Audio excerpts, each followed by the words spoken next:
আজকে প্রথম দিনই পড়াতে আসছি, এমন কোনো কাজ করিও না যেন প্রথম দিনে আমার স্যান্ডেল ইউজ করতে হয়। না স্যার, আপনি আমার সাথে ভালো ব্যবহার করবেন, যাতে আপনার এই বাসায় প্রথম দিন শেষ দিন না হয়।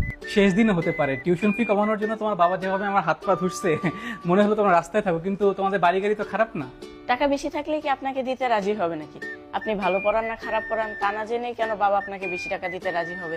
খুব শিয়া না, হ্যাঁ? তা পরিবারের এই অবস্থা কেন? নতুন টিচারের সামনে বাপ মা ঝগড়া করে, একদম ম্যানার নাই। ম্যানার তো আপনারও নেই। আপনি কেন স্টুডেন্টদের পারিবারিক বিষয় নাক গলাতে যাবেন? Mannerless teacher. সপ্তাহে 3 দিন আসবো, যখন ইচ্ছা তখন আসবো। তোমার চারাল বাপ যেন সময় নিয়ে কোনো ঝামেলা না করে। জি স্যার, এটা তো আপনার শ্বশুর বাড়ি, যখন খুশি তখন আসবেন আবার চলে যাবেন। এমন টিচার ঘাড় ধাক্কা দিয়ে আমার বাবাই বের করে দিবে। প্রথম দিন দেখা হয়ে খুব মেজাজ খারাপ হলো। আজকে অসুস্থ হয়ে যাও, যেন নেক্সট 1 সপ্তাহ তোমার চেহারা দেখতে না হয়। জি স্যার, আপনার সাথেও দেখা হয়ে আমার খুব বমি পাচ্ছিল।